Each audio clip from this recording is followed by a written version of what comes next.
Club or whatever they call themselves, Nordic Soccer Club. All right, we're live, boys. All right, you guys want to record a podcast? Let's do this one. I All right. suppose. Hey, this week it's Spursy, Mike, Steve, and Dave, and we got a special guest who I will introduce you to momentarily. But first, let's say, Steve, how you doing, buddy? Doing great, Dave. Doing great. Had a really solid weekend. Saw some friends that I haven't seen, and I don't know, at this point, probably close to like 7 or 8 years. Old college friends that moved away came up. We had a great time. We did an escape room up here. Absolutely crushed it. Just under 40 minutes. It was a good time. We went out for drinks afterwards to celebrate, got some victory pizza. Next day, everybody was still around. So we went down to Shelburne Farm, hung out with the kids, went to Foam, had a few drinks there, went next door to that restaurant that they have now, enjoyed some food there, got some ice cream for the little one, and, wrapped it up. Very eventful weekend, much more than I'm used to, but man, it was a good time. Nice. You had a very busy Vermonty weekend, it sounds like. So, Absolutely. Congrats on that. Absolutely. That's exciting. And Michael, how about you? How's our buddy doing? I was explaining to our special guest earlier today that I had a fucking migraine all day long. Here I am. I'm already swearing.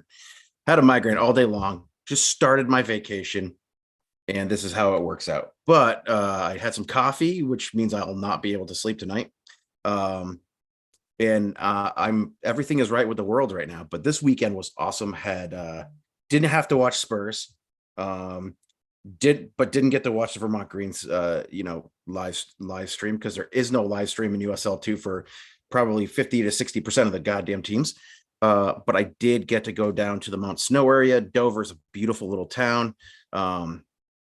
I went down there for my wife's colleague at work was getting married, so they had a nice little ceremony and reception at a nice little Vermonty type resort, and we had far too many drinks and far too much fun. But the kids were at Nana's house, and my son jumped in the pool despite the pool water being 60 something degrees. That's perfectly fine. And then we came home yesterday. Stopped at Folino's and Fiddlehead, got a beer, and we're all good. It was a good weekend overall. I mean, I can't really complain. That's good. That's fantastic. I always mix it up. Was it Frank the Tank or Hank the Tank? I think it's Frank the Tank on Old It's School, Frank. right? I had the Frank the Tank typical suburban husband weekend, hit up a little Home Depot, nice trip to the grocery, got the lawn mowed, had a beer afterwards because I felt proud of myself. Like that was the major excitement of my middle-aged life, I think what's even funnier is that I think I drunk texted you, didn't I? You did. I showed it to Beth. I sent Mike a message. I said, hey, and this will be my intro to Tristan. I said, hey, Mike, is Tristan still joining us on Monday?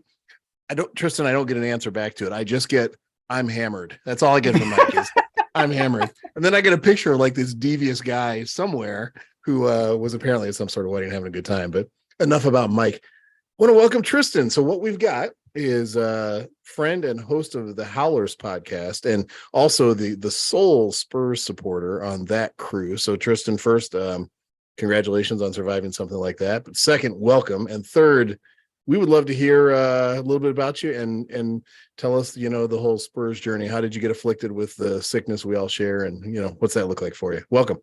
Yeah, thank you guys. It is absolutely incredible to be here. I was very much looking forward to it. And hello from everybody on the Howlers podcast, Jalen, Andrew, Connor. Shout out to you guys. They'll be listening as well, and they all say hello. Great dudes, all of them.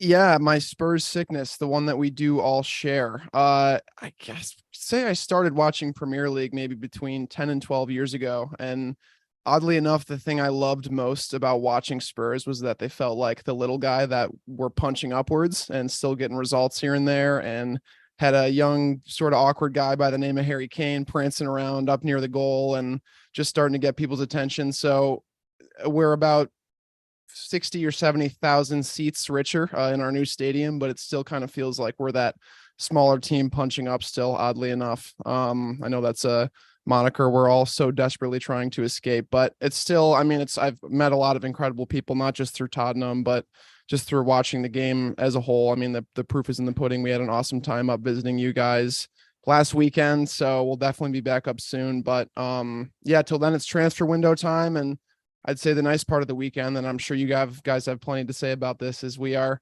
potentially getting a keeper. I don't know, so I've been sort of excited about that, but we'll see. I know how Levy operates, and we'll just have to see how that goes, because now it comes down to that pesky fee.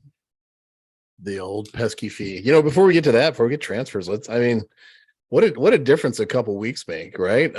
When we last recorded, things were still pretty depressing, and it feels like the tide and the optimism has absolutely changed. Steve, why don't you crack this open for us? Give us a little perspective on Postecoglou and where you think things are heading, but of course, leave room for Mike and Tristan to pick up some Why, of scraps course. after your technical Not too much, analysis, right? right? Not too much. Of course. And well done on that pronunciation, Dave. Were you practicing that? Postecoglou. You guys remember when I struggled? What was that team we played, like Pasush Fahea? You remember that one? Oh, yes. Oh, I struggled, and Mike was like, "You still sound like an idiot from Chicago when you say that." But It's like it's spelled Pacos de Ferreira. Right? Yeah, looks like tacos. yeah, French tacos is what it looked like. But no, Yeah, anyway, Postecoglou. It's funny because for all intents and purposes, nothing's changed, right? He hasn't started work. We haven't done any transfer activity. Transfer window is not even open. You see all these rumors going around behind the scenes about who we might be interested in, what positions. There's a lot of opinion pieces coming out from some reputable journalists and some, less than reputable sources trying to just, stir things up. So in that perspective, nothing has really changed from the end of the season to now, except I do feel much more optimistic about the direction simply because we have commitment from a guy like Postecoglou. Well, he wasn't necessarily my first choice on the list. Everything that I've seen, every interview that I watched, every article that I've read about this man has me feeling so much better than I had about any hire that we've had after Pochettino, for the sole purpose of him just basically coming out and saying, you know what, I'm not win now. I'm not coming here to just immediately pick things up and win these trophies. If you believe in me, the team believes in me, and everybody gives me the time, I will get us to a position where we can play something to be proud of.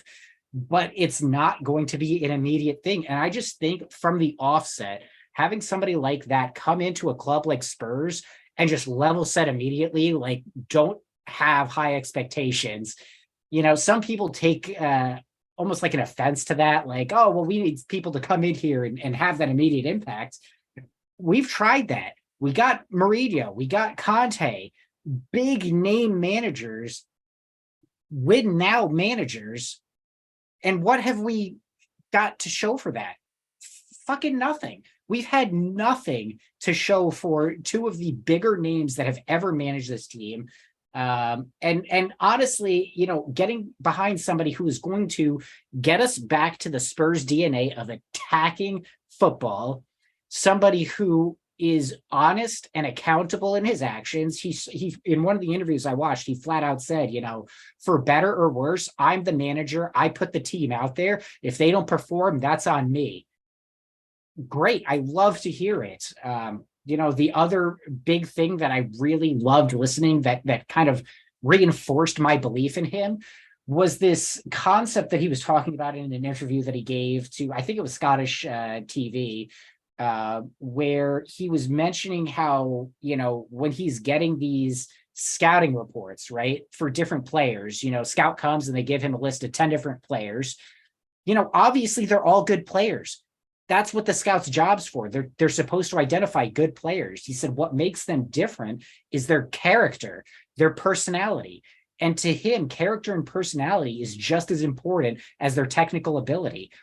Why bring somebody onto the team who is technically good if they are going to be an awful fit for the team, an awful fit for the locker room?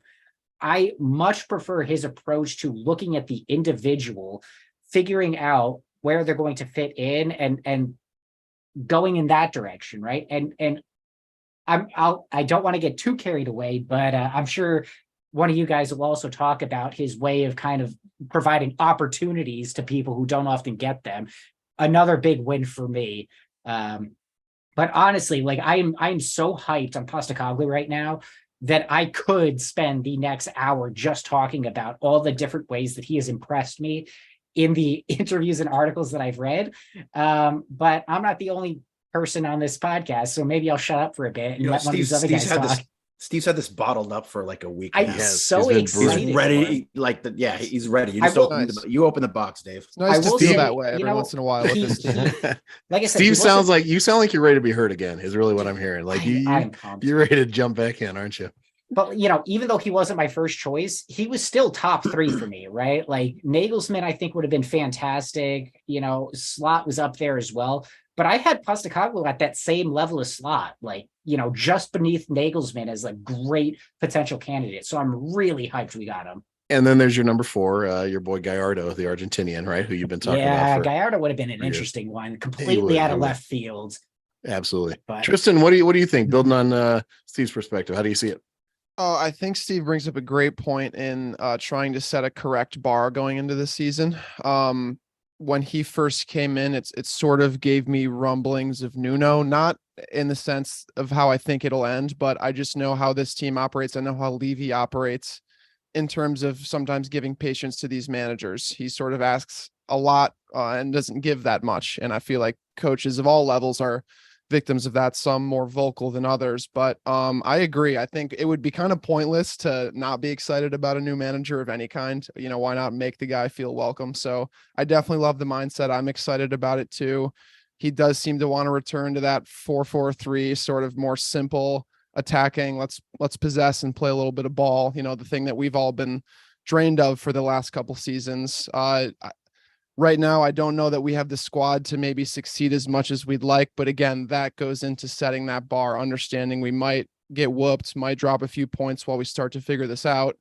He'll have another window, after this one. He'll be able to sort of start to mold the team together. And another great point Steve brought up is he gives guys chances, which was super frustrating. Like you bring up a guy like Danjuma in specific, who seemed to only come up huge in games he was called upon and just couldn't get minutes seemingly when none of our front 3 guys were scoring that much. So I'm excited to hopefully he can tap into some of the guys we didn't see as much. Same with the academy too. I feel like our academy has been heavily starved of opportunities, so much so that the young guy Mundell, I think he ended up leaving, and he was a top guy at the academy. So more guys will get chances, and I think that'll breed a more competitive team. But I think the theme here will definitely be setting the bar, not asking too much of the new guy, but I'm excited. It's a good thing. Mike, for your perspective, can I ask you a question to get things started? You don't know what's coming here, but I can't decide how I feel about the Ryan Mason sticking around thing. Like I truly have sort of mixed feelings about it. What's your take on that? And then just lean into, your Postacoglu bit. Quite honestly, like I just saw that news today. I've been kind of out of the loop, but like I just saw that news today and I was like, to use Steve's term, yeah, that tracks. I feel like very corporate. That's Steve's corporate talk. Yeah, I feel like Levy's got Mason in a fucking closet, like handcuffed, right, to the friggin' bar, and hanging next to a couple of suits, and every once in a while he's like, Levy peeks in and is like, "Hey, I just want you to know you're mine," and then he shuts it. I wanted to let Mason go. I did, let my Mason go. I wanted to let him go. I wanted him to get an opportunity somewhere else, championship side or somewhere else in Europe.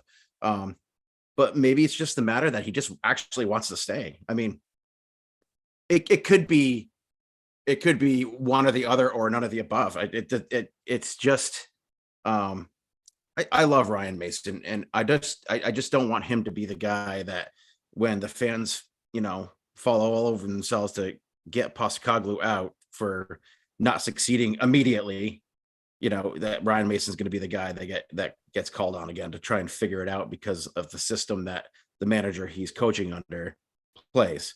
Now, on the other side of that, I think Postacoglu is probably the right type of manager for somebody like Ryan Mason. to develop as a coach. Ryan Mason has, again, he took over for two guys who were, and we'll take Stellini out of this, but he basically took over for two guys who were win now defensive type coaches. One guy liked to sit back and just pop the ball over the top. The other guy liked to sit back, absorb pressure, and play with wing backs. It was essentially the same type of football. One was a little less boring than the other. So you bring in somebody like Postacoglu, who, we know for a fact plays offensive, possession-based soccer. And that's kind of, the Daniel Levy's DNA of the club. I love it. I absolutely love it. The only thing I didn't love, Tristan, I kind of alluded to this, was like, he gave me that Nuno kind of feel when like that first video was like, we're going to make you proud again. Like, yeah, the word proud, people don't want to hear it. Yeah. Stop taking Poch's line. But, I think he also looked like he was being held hostage in that video. He was sweating. He was nervous. This is and was considered one of the big six clubs. So, him coming in, I don't think it's going to change anything for him. I think maybe, his first interview was a little shaky or whatever. I don't see that the fans had really freaked out about it, but, his attacking football is a big deal. And we can get into how the players that we have here fit into that system and how the players that we have on loan might actually fit into this system. And there's a guy out there that you guys might not want to see again, but I might be willing to give another chance to, and that's Harry Winks. No, I'm kidding.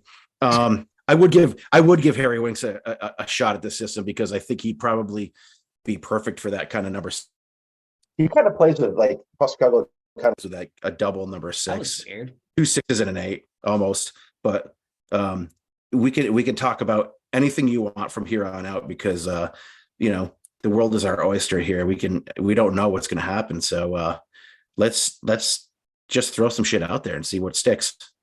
I have a question for you. Ask Are away. you actually Nick wearing a very elaborate Mike mask? Nicky Winks, you mean? Nicky Winks. So Tristan, we have a friend in our Green Mountain Spurs supporters group who's we call Nicky Winks because he's the giant Winks apologist. Hey, honestly, of all of our loanees, I believe Winks has looked the best and had the most playing time. He had a good year. Rodon's played at all, and Dombele's played like 10 minutes at a time. Like, I think of everybody on loan, he's actually there. The Sampdoria wants him of all the guys that we have on loan right now. But in terms of Ryan Mason, I was actually a little bit disappointed. I love him too, and he's a huge part of the DNA of the club. But I feel like the Premier League especially is sort of beginning to open up this heyday of new coaches. There's a lot of new guys sort of breaking into the market. And I think it's exciting to see a young manager similar to our huge rivals, Arteta. It pains me to say it, but that's a guy who's sort of under the blueprint of like what you mentioned, being under Postacoglu for a bit, maybe learning a bit. I would like to see him go out and coach his own club, though. It might end rough, but I would like to see a new guy get out there and start to make a name for himself. And I would love it to be him. He did the work. He did the work in my eyes. He did the work to go out and get his coaching badges and all that stuff after his horrific head injury. He was shaping up to be a big part of this club going forward. And he had the terrible head injury, and the club was smart enough to keep him on and to say, we're going to give you a chance, go out there and work with the team. These are your guys, and he did the work to go out and get his coaching badges. Ledley King never did that. Right. And we love Ledley too, but Ryan Mason was given the chance because Ledley didn't have his coaching badges. Otherwise it would have been Ledley King probably. But I love Ryan Mason. I love to see him get a chance somewhere else. I totally agree. Question for the group. Why are there coaching badges? Like, what is there another sport in the world that requires coaches to go through some sort of weird certification process to prove that they are valid as coaches? No, because they gave Bobby Valentine his own team to run. Dave, I don't I don't fault you for not knowing this because Thank of you. your advanced age. My advanced age and my hopeless Americanism and cluelessness about the world. But you clearly aren't aware of the phenomenon known as Pokemon. There are badges required in that. Okay, so Yeah, if you think about it that way, the Premier League is just like Pokemon. You know, That's my contribution for you, Dave. Steve is my favorite millennial. Yeah, I was going to make a comment earlier. Like, it's interesting. The whole, like, I was all in on Nagelsmann. Like, thought be a great hire.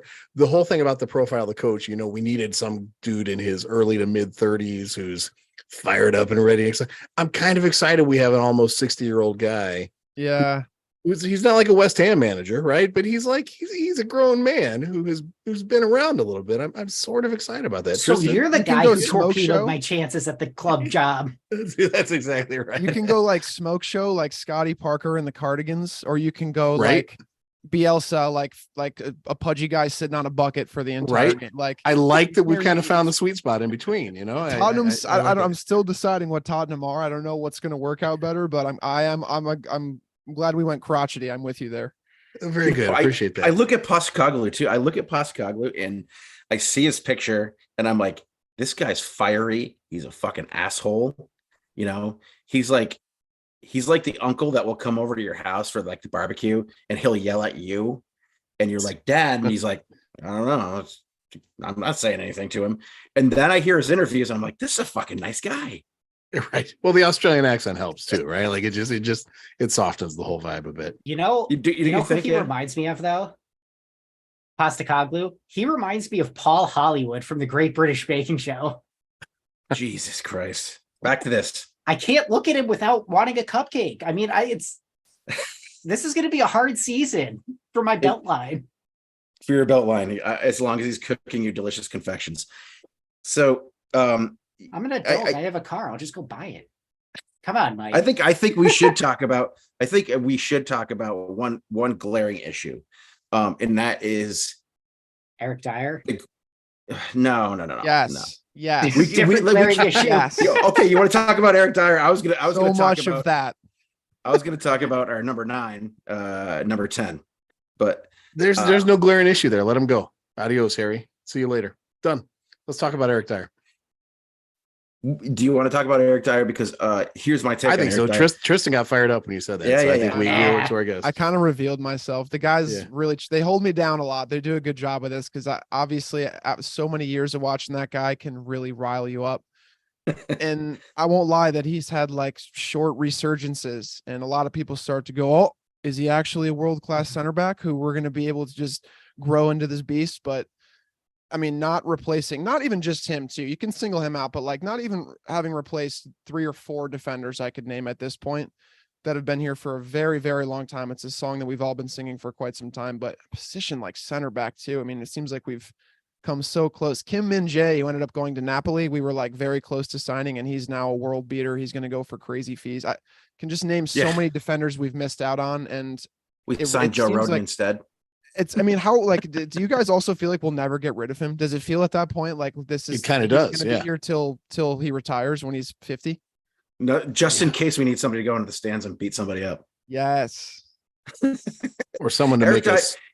for me, Eric Dyer represents a lot of the failings of this club. And it's exactly what Tristan said, is like he shows these flashes of brilliance. Like the end of last season, when Romero got injured, he kind of held everything together. And a little credit to Dave Sanchez too, but I mean, he kind of held things together.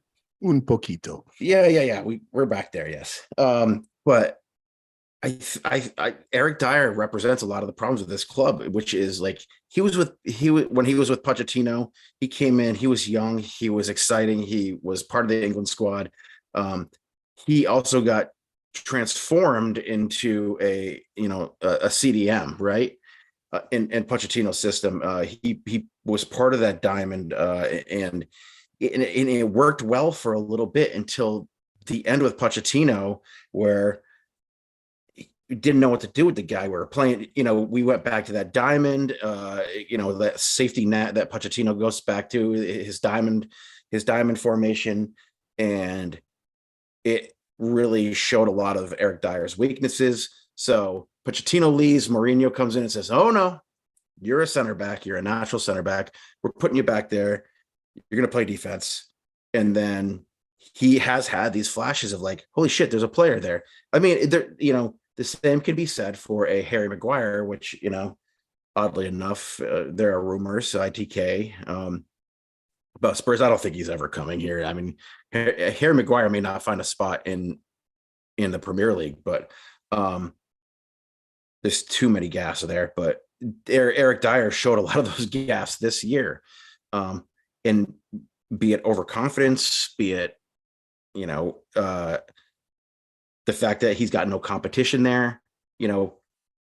It really every single time like he gets into these good spaces, he finds a way to kind of fuck it up. He can play that central midfield position. He could probably play midfield for Postecoglou, but as a squad player, as a guy who's going to play in lower level FA Cup games and Carabao Cup games, but he's not a center back that can start on a team that's considered a big six.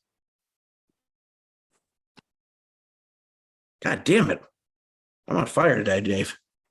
You are, man. You're bringing it. It's Are the you coffee. surprised? You surprised we're letting you talk this much before? Hey, Mike. Like usually we keep you quiet because once we crack that can open, you don't let go. Yeah, that's true. Yeah. That's Tristan, like my awards. I can't have coherent thoughts right now. So we got our best segment coming up, but why don't you wrap us up on this Eric Dyer and anybody else you don't like vibe? Oh man, that's a long How list much right time do now. we have? Talk to me at the end of the window, guys, when it's hopefully a much shorter list. Hey, we might have a new goalkeeper. That's exciting. Yeah, you know what? You're absolutely right. Again, it's Fraser Foster Jr. Foster Jr. So we're at the we're at the summit of Everest right now when it comes to signing players, which is where like fees get negotiated, and obviously the window's not in full swing quite yet. But I feel good about the Raya signing, and when it comes to keepers, and I'm horrible with money. I just say spend the 40 mil. You got a goalie ideally for the next 5 seasons. A guy who he's Prem certified, man. He's got a lot of Prem minutes and he's put in a lot of really good performances too. This to me is like a big deal, man. It's like a glaring no-brainer. Like that's Mhm. it. The fact that he has Prem experience alone makes him super valuable. The fact that United are also going for him, pay the 40. I know we won't. We'll get it down to 39.5 and we'll feel like we kicked their ass, but this one's got to go through for sure. But I don't know. It feels like we just won't ever get rid of Dyer. It really just feels that way. On that note, let's talk about something more fun. What do you guys say? Let's do it. This is fun. Everything we talk about is fun, Dave. This is fun. And it's been a This couple is weeks. Tottenham. So There's no fun. This is the fun part. Oh, right. I No was fun confusing allowed. fun with excruciating agony. My mistake. One of the things that I really enjoy about every time we record is getting to ask a really special question. And Steve, I think as we hit the last one of this particular season, because we're going to go through a little bit of a summer transition, if you will.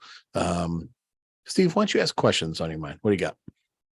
Oh, geez. Pressure's on, Dave. I hope I don't mess this up for your sake, for Tristan's sake, and most importantly, for Mike's sake, because I know that if I ask this wrong, we're going to go into some strange territory, and I don't know that we'll be able to recover from it. So, fair warning. I apologize in advance if this leads us in the wrong direction, but I'm going to just knock on wood, cross my fingers, look up to the sky and ask it and hope it's for the best.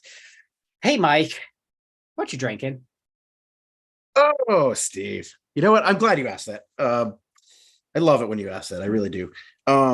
Today, went to the Vermont Green friendly last week against a team from an opposing league in the same tier, Kingston Stockade, and they're from New York, and we had a nice little beer exchange, and of course all of the Green Mountain boys brought IPAs.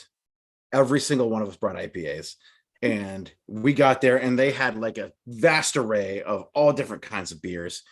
And I don't know if it was because we are IPA, we are just overloaded with IPAs and they wanted to bring us other kinds of beers, like show us that there are other kinds of beers in this world.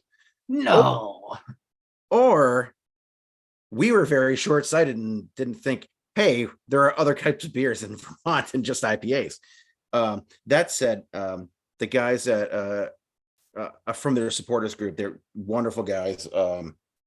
They're a Dutch based club, and Great Life Brewing is one of their sponsors for their supporters club kits.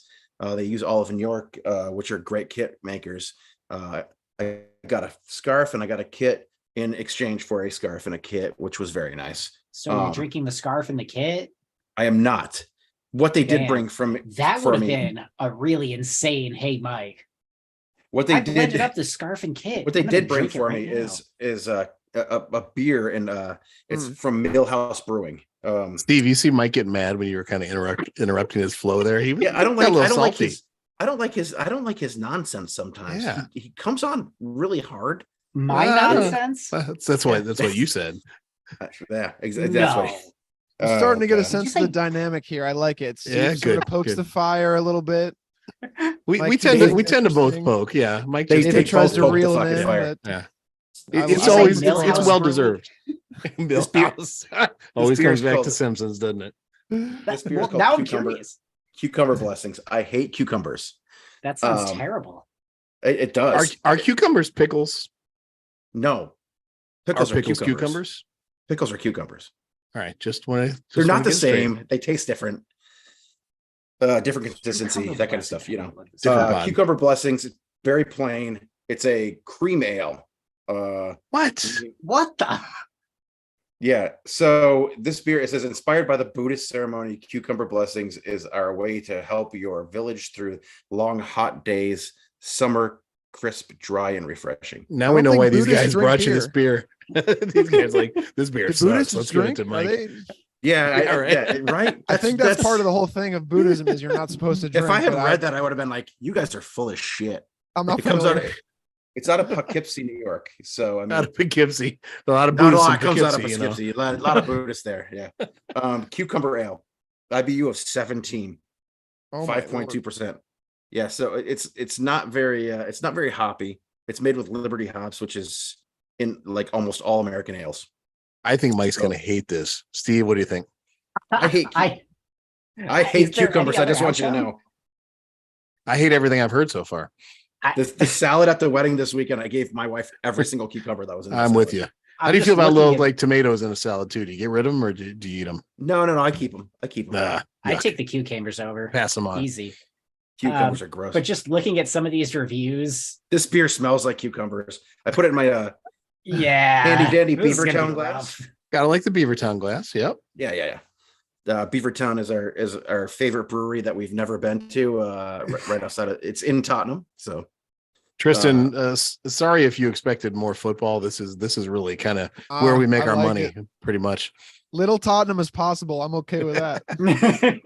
so I'm just gonna dive into this right off the It's bat. It looks like a beautiful cream ale. It's clear. It's crisp looking. Not Got a much of a head on it. Little paper thin soapy head on that bad boy. It's looking like, huh? Yeah, soapy, very soapy. It's like the bath water. It looks like the bath water, 35, 40 minutes in. Ugh. Who's spending that Yeah. long in the bath? And if your bath looks like that, we got to talk. You You're need to go gonna to the prune, doctor. Mike. You're gonna prune. Get out of the bath. That's when all Mike's spray tan comes off. That's when his bath water looks like that. So Tristan, you got to know that I have to drink this entire beer. Yeah. You opened it. before the it's It's so I'm pretty gonna bad.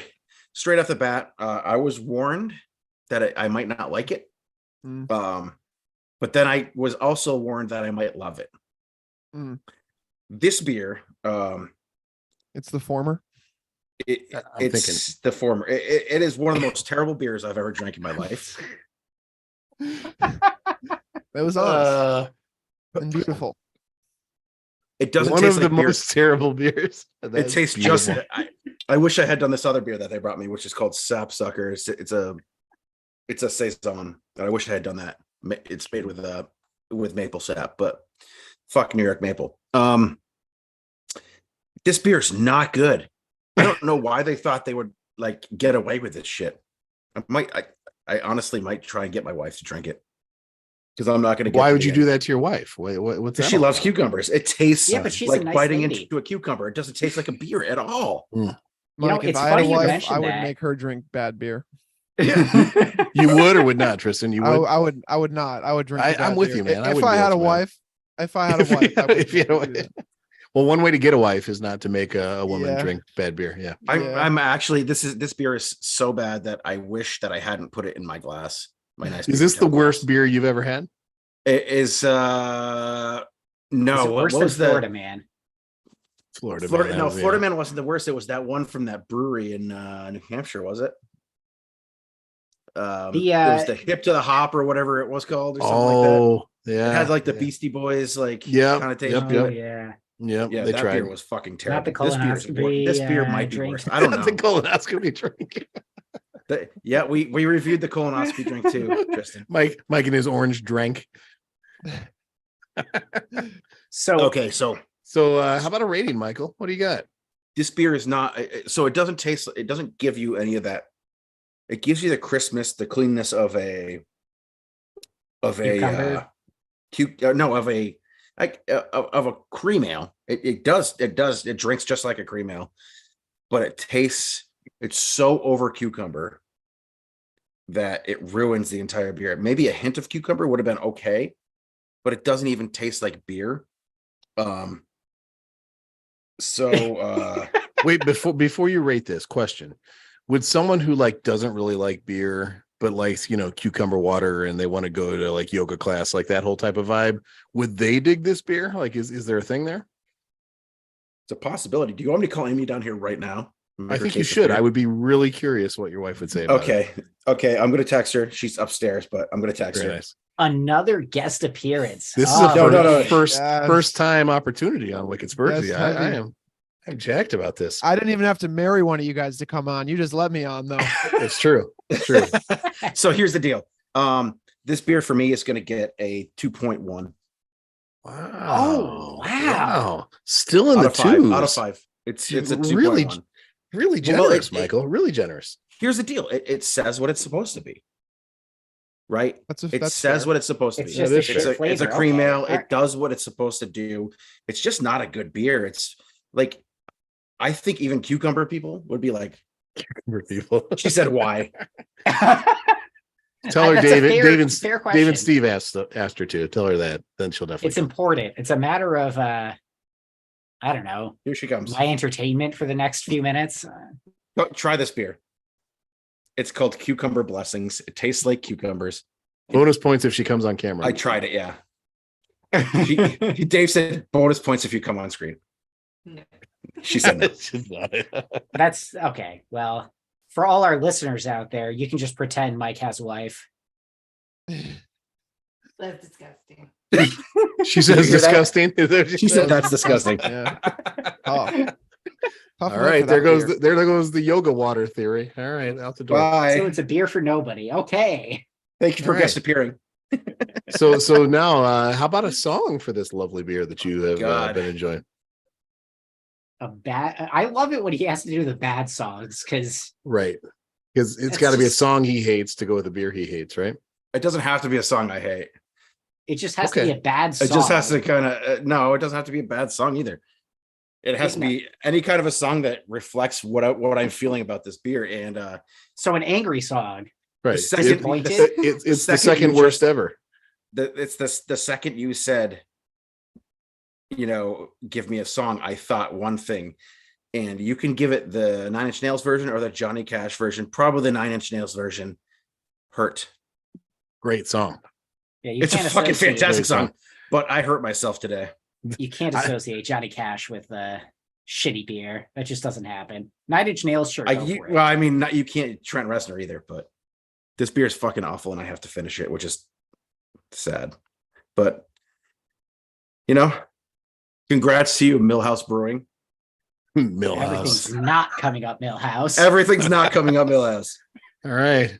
Well done, Mike. This has been hey Mike, what you drinking? And really exciting stuff. Would you tell me again, Millhouse Brewing Cucumber Blessing? Is that what it was called? Cucumber Blessing is a seasonal release. Yeah. No, it's out of season, bro, right? That was good. I like that. I think it might have been a rotten cucumber. Amy and my kids eat cucumbers like they're like, like we just have a cucumber we can go pick in the fucking garden. We don't even have a garden. They eat them nonstop. Yuck. And she also thought that was disgusting. So Beth and I put together this like raised bed garden thing over the weekend, which is going to be really nice. And every single thing she planted, with the exception of the poblano peppers, are things I only want to watch grow because they're disgusting when it comes to eating them. So yeah, I water things that I don't even eat. How's that for just total waste? Hey Tristan, let's get back to the football a little bit. If we were to look ahead, think about what's in our future, in Spurs' future, what comes to mind? What are you thinking about? What do you want to talk about? I think it would be fun if we each pitched what our hopeful but realistic but ideal transfer window would be for Tottenham. So, I mean, obviously we should go get Mbappe for 100 mil. We should swoop in for Declan Rice for a cool 120 mil. Just make sure we outbid everybody there. But what's like in your guys' mind? I'm curious to know, what would for you an ideal transfer window be under Postecoglou? He flipped the script on you, Dave. And I'll give mine first. That's a host thinking right there, right? I'll like say, that's he is a host. Yeah, I try to turn my host brain off. I know. I would say for me, definitely David Raya. You definitely push that one through. I'm terrified as shit about it though. Pardon my French, because the whole negotiation phase is just always such a problem for us. But I'd love to see Raya go through. And man, this is super hopeful. But if we could bring in Madison, that would be really, really phenomenal. I think he's going to end up going to Newcastle and we'll have to shop elsewhere. And I would have liked Tillemans for that role as well, but we're too late on that. But yeah, we go Madison and Raya, geez, I mean, I can't still defending is still a pretty massive and terrifying problem, but decent start for a window, I'd say. But I'm curious to know what you guys think, honestly, because I feel like it's all over the place. I'm going to go randomly off the top of my head and then get out of the way so the rest of you guys can do it. I think 2 center backs would make me really happy. Just better than 2 of them that we currently have on the roster. A midfielder that fits Postecoglou's system. And then I'd love to see Postecoglou look at our loan guys and identify a guy or 2 who's like, nope, these guys are fits. And, they were cast offs, but I think they're going to fit. I don't think we need more winger fullbacks. We just need to figure out which ones to use wisely. And again, I'm a dick for saying it, but I think Harry Kane, we should let him go, and he should go, and we should take all the money and let's find another number 9 or a 9-ish type of player to play up top. And let's move on to the future, because we're holding that boy back, and he can help us to move forward as well. So Steve, over to you. First and foremost, goalkeeper aside, because I'm spot on. Raya would be a great pickup. But really we need somebody to come in and take over, because Hugo is clearly on his way out and frankly should have been replaced at least a season or 2 ago. So goalkeeper aside, my number 1 priority is honestly to get Decky on the permanent.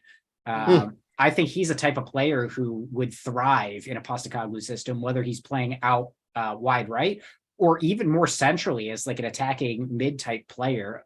If we weren't able to get somebody like a Madison in, I could see that as being a potential workaround in that situation, given the limited transfer budget. I agree with you that center back outside of goalie is probably where we need the most help. The reason for that is simply we don't have anybody on loan that I think fits that position. We don't have anybody in-house I think fits that position. For some of the more attacking players, I could see somebody like Hill being effective in this sort of Postecoglou attacking system.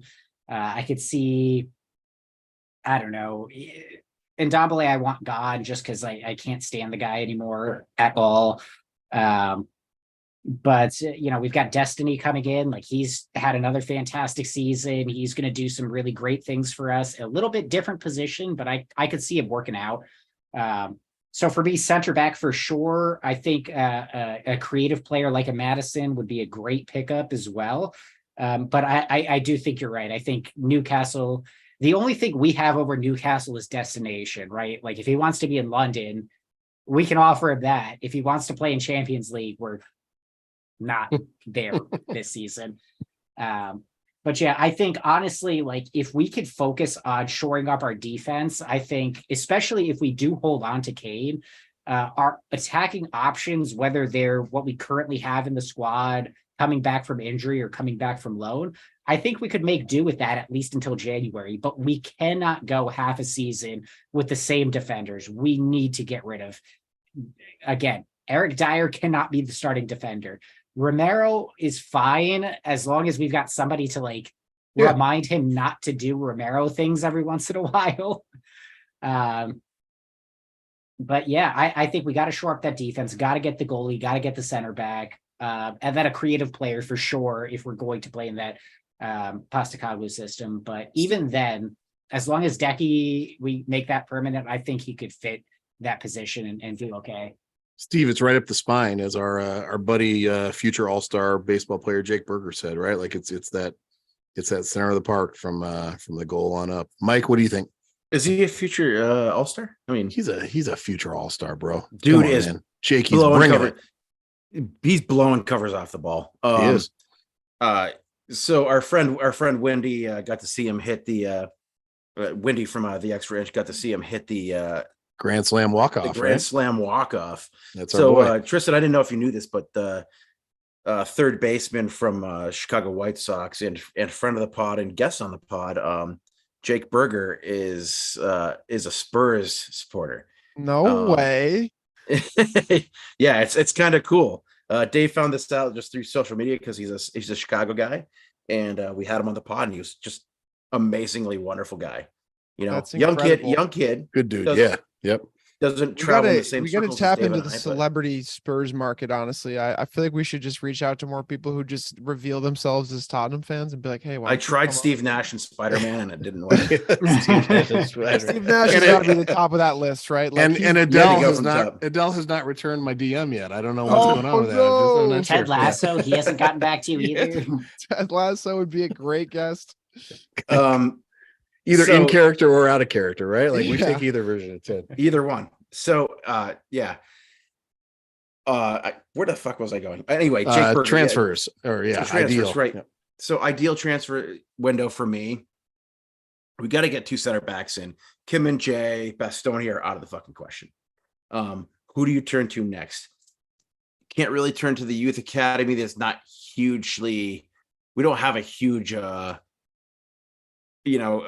backup of center backs in the youth academies. Even though all but one of our youth academies won trophies this year, which is Right. kind of fucking saddening.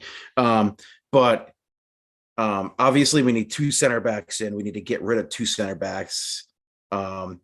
And which is fine. We can get rid of Reguilon, and we can get rid of Davinson Sanchez, and Eric Dyer's a good squad option. You can keep him around. You don't have to play him and have him a starter. I like the James Madison shout. We have to remember that we also have Silky Puddin, Roddy Betancourt coming back. Easy to forget about Silky Puddin. He's out sometime in there. November, December, Yeah, probably. Yeah. Easy to forget about him, but hard, because he was such an integral part of that first part of the season, keeping us where we were. I think the world is not long for somebody like Pierre Højbjerg, does not fit into the system. And then you got to talk about guys like Jed Spence, Destiny, and these are guys that we have to kind of maybe think about getting out. Destiny, Jed Spence, and Pedro Porro. Pedro Porro, I said it before, and I think Destiny's the same type of player, is that they're young, they're smart players, they're both offensive minded. They might fit into kind of that wing back role. Postacoglu doesn't play that kind of football, but they can be taught, and I think Destiny might be able to learn quicker and easier than say a Pedro Porro. Pedro Porro played in that system in Portugal for a long time, and he was that same type of player there. Destiny, I think, is super young, super moldable, and I think he would be a great option to be, sort of that left back. He's not going to be Danny Rose or any of that kind of shit, but he's actually more attacking, and I think he would be a viable option there. But all that said, getting back to what I wanted to talk about is Harry Kane. And Harry Kane, love all he's done for the club. The only thing that I worry about with Harry Kane is that Daniel Levy doesn't let him go, refuses to let him go, no matter the price, and we lose out to another Premier League club. That's my big issue, and my big worry. If Real Madrid comes calling and they have the right money, go ahead and get rid of him. But I don't think it's going to happen now that Mbappe's, on the loose. Okay, so here's the thing. A lot of people have said that they have this feeling he's going to go to Madrid, and I could totally see that making sense. But I feel like if there's one common theme that we've seen every single year with Harry Kane is that there's one thing he cares about, and that's scoring goals. And individual records are really important to him because they have to be, because of where he plays. But I think the thing he wants most is that Premier League goal record. So again, while I could see him going to Madrid and benefiting and winning trophies, the ones he's deserved to win his whole career, I think more than anything, he wants to retire the Premier League's all-time leading goal scorer and England's all-time leading goal scorer, both of which I think he'll get. But I think that's what will keep him in the Premier League. Now, does it keep him at the new Tottenham Hotspur Stadium brought to you by Amazon? I'm not sure if that's going to be the case, but I hope it does, because he's generational. But I think, to your point, David, like he's so generational and so special that he does transcend the club in a way. Like he needs a statue outside our stadium. He is easily our best ever player and one of the best players to ever come out of England. I don't think we'll see a guy like him for a very, very, very long time. There'll be a lot of new good English strikers, but I don't think any of them will do it on the level that he's done it just from goal scoring alone.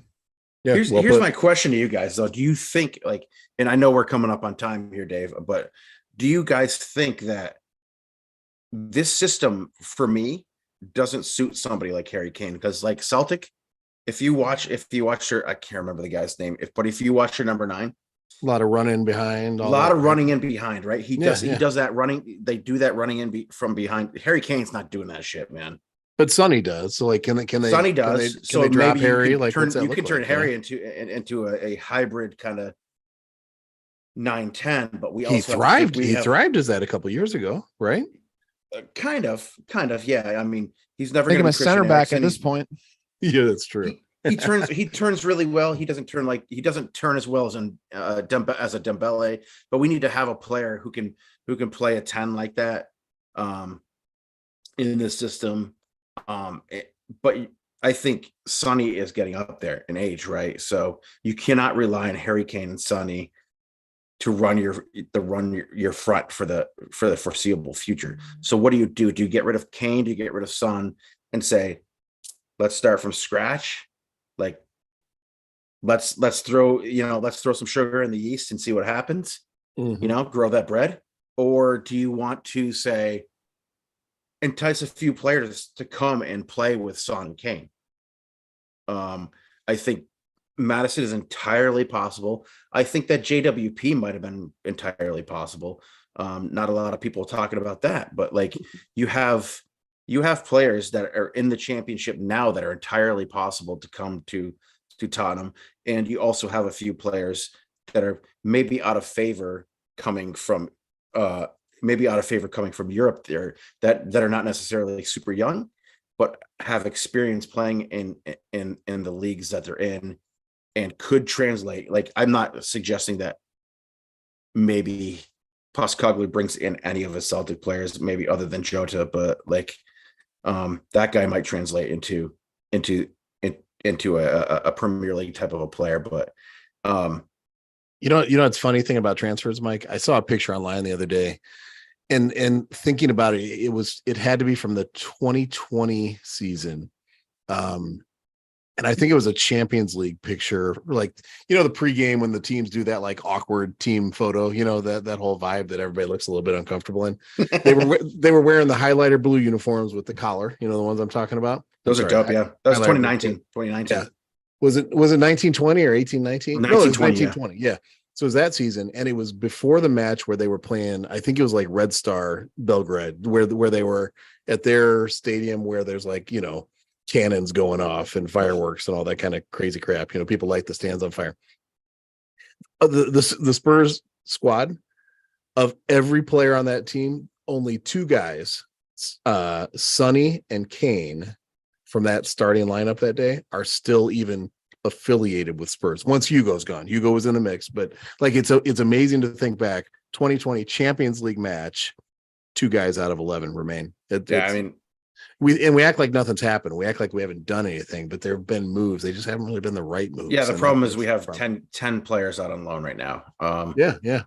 I mean, and those players can be brought back in. I really want to see. I want to see what Ndombele can do. I think on his day he's an electric player, but if he doesn't take to Postecoglou, if he couldn't take to Antonio Conte, he's definitely not going to take to Postecoglou. He didn't take with Pochettino. I mean, like, guys who come in and demand a lot of their players, he doesn't take, and that's where we get the lazy moniker. He came in and did a service for a team on loan this year, where there are 8 other Ndombeles on the team, and they were all injured, so he had to come and play in the Champions League and did a service and had a really good game. He and Postecoglou coach him into a player. Maybe not. I think Harry Winks is going to be good to come back. Wow, that's a bold call, man. Bold call. Hey, Steve, let's go over to you. Unless we get the right money for him. We'll get the right money for him. Somebody will take him. You know what time it is, Steve? Is it time to unveil my thoroughly researched Eric Dyer replacement? That's what I was thinking. Yeah. What do you got for us? Closing thoughts, baby. I put the Wicked Spursy research department and all its funding for the rest of the season overworked and underpaid. Yeah. On this one simple task. Find the perfect Eric Dyer replacement. Did you ask AI to do that for you? Did you type that into ChatGPT? No, I did it the old-fashioned way, using unpaid interns. Right. My own skills on the Google, and I think I found the perfect solution. All right, it's absolutely massive specimen. It would only cost the club, it looks like, $163. Arrives in 3 to 7 days. And it's very green. This specimen is called Monstera deliciosa. It's a plant, right? It is a plant. Yes, I actually, it is a very big know house that plant. Yeah, delicious monster. Yeah. Okay. I think I think this Monstera could really step in and do a better job than Eric Dyer. All it has to do is, it can grow up to like 10, 15 feet. Just stick that out there. Surely it's going to stop a bit more. I mean, it has to. It certainly can't do worse. It creates oxygen, which is more than what could be said. He takes oxygen. You see, this Monstera at $163 is a bargain Eric Dyer replacement. You heard it here first. Where do I sign? Screw Bastoni. Screw Bastoni. Steve, would you build on your prediction there for a Dyer replacement and share some closing thoughts with us? What do you got on your mind? Well, the season sucked. I mean, let's just get that out of the way. It was an awful season. At the beginning, it looked like maybe we had something going for us, and that really didn't last too long. And despite all the heartache, despite all the agony, the pain, the misery, the sadness, I do feel optimistic about the direction right now. As long as we can get that, director of football in to, further remove Levy from any football related activities, that would just be the icing on the cake. But I mean, like I said at the beginning of the show, Postecoglou, I really like the hire. I think it's the right choice for where we are right now. I think he's going to not maybe deliver us, immediate Champions League football.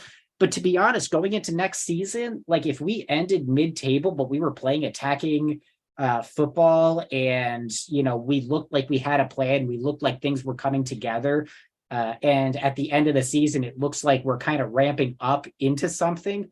I think I'd be okay with that, to be honest, right? Like this was a miserable 8th place finish. I would much rather take a much more exciting 8th place finish next season if the signs indicated that we had the potential to do better under Postecoglou with another transfer window, another summer season of getting everybody to buy into his tactics, and just a much more enjoyable experience. That's my take. I'm not expecting much, but that is what I would be okay with. Which might be a hot take for a lot of fans, to be honest. You might just given us a podcast episode title, potential to do better. I kind of like that. It feels nice. Tristan, we wrap it up with closing thoughts. What's on your mind as we close her up? What's on my mind immediately is, once again, thank you very, very much for having me on. It was a wonderful time. And again, thank you guys for your hospitality last weekend up in Vermont. We felt incredibly welcome. We already really, really can't wait to come back. And you guys got a very fun thing up there. But Tottenham wise, I agree with you. It was a long season. And I think we were in a better place than we should have been for a long time. So it felt like, when is this bubble going to burst? And it ended up bursting the last 3 or 4 games when we really started to tank down. But I think, to look at the Premier League grand scheme in general, the league got a whole lot better. I don't think Chelsea will be as bad as they were this year, next year. Newcastle obviously had a huge resurgence and ended up qualifying for a Champions League spot. So we'll be one of several teams fighting for 4 places. And I think the top 4 next year will be an even grander task, an even greater accomplishment for all clubs, just because the level has gone up so much, which I like to see. But we're not going to get the whole rebuild done in one window. So I got to keep that in mind and stay positive, but we have to get off to a good start. I think that's the most important thing. Can't do everything this summer, but you have to do some things, and they have to end up working out, because you're right. Recruitment's not been good, guys. It's not been good at all. Very well put. You're making me think just with those comments, Tristan. Newcastle, I wouldn't be shocked if they struggle a little bit more next year, because of the first time dealing with the extra matches, not having a squad big enough, all the stuff that goes into having to be a Champions League caliber team. They're almost kind of a too fast, too soon type of thing, but we'll see. They could be Spursy, but they have a lot of money behind them. They could be Spursy. True. So rich Spursy what they would be. Yeah. Mike, how about you, man? Closing thoughts. Again, I got to thank Tristan. I got to do a little interview with Tristan for his podcast. It was wonderful. Thank you for editing as well as you guys did on that. I was a little did Mike say some bad things? Did he? We wish we could have included everybody, but when we looked through all the footage, we were like, "Oh, this is like almost 2 hours of stuff." So I did tell him, I was like, I stumbled over every word, but I had been up since like 4 a.m. smoking a pork, but everybody kicked ass. But we it was a fun time, and thank you to you guys. It was wonderful. And just in closing, we have to give Ange at least a season. It's going to come to November. People are going to look at this and go, shit, Spurs are 10th, 8th, and it's not going to look great. It might look great for some matches here and there. It's gonna look great. We're gonna score some goals. We're definitely gonna score some goals. It's gonna look great for some matches. Defensively, I'm a little worried. It's gonna look like early Poch. People are gonna freak out by November, December. But I'm saying, we got to stick with it. Give them a season. Give them a report card, and say, get better in these subjects. You gotta work in your history. You gotta work on your civics, and you gotta work on your math. Get through those things, and we're gonna give you another 6 months. From there, if it doesn't go, then we have to start rethinking our strategy. But I'm going to guarantee you that after December, things are going to start to click with this club, and it's going to be great for this club. I think Postecoglou is probably the best manager we could have hired because it's not that big name guy. Yeah. Not the sexy name, right? Not the sexy name. That Nagelsmann guy dresses nice. He's got a nice haircut. He's young. Ride the skateboard to work, all that Rides a fancy stuff. skateboard. Yeah, rides a skateboard to work. You don't necessarily want, the skateboard riding guy to work. You don't want that guy. You want the guy who's been good at every single stop he's been. I think that's going to work out for Spurs, and I think it's going to work out for our club. It's going to be a lot of Band-Aid ripping off. Like, there's going to be guys who are going to be like, see you later. And everybody's going to be like, holy shit, what are we going to do now? It might be Harry Kane. It might be Son. It might even be Kulusevski. I mean, you never know.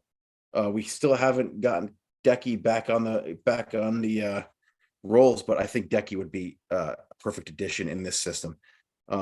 Outside of that, Vermont Green, this coming weekend, Father's Day weekend, we got Western Mass Pioneers.